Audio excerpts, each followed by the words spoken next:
मैं घर दा यार सियाणा वां, तां मंजा बाहर मैं डाना वां। घर दे विच कोई सुनदा नहीं, हुण बाहर ही दिल लगाना वां।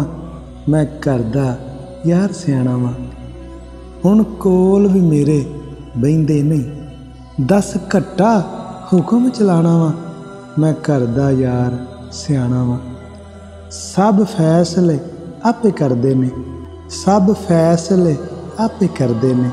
फिर कहंदे बापू सियाणा वां, कोई खाली चाह भी पुछदा नहीं। दस किन्नू दुख सुनाना वां, मैं घर दा यार सियाणा वां। हुण मेरी गल ते सुनदे नहीं, दस घट्टा हुक्म चलाना वां। मैं घर दा यार सियाणा वां, मैं घर दा यार सियाणा वां।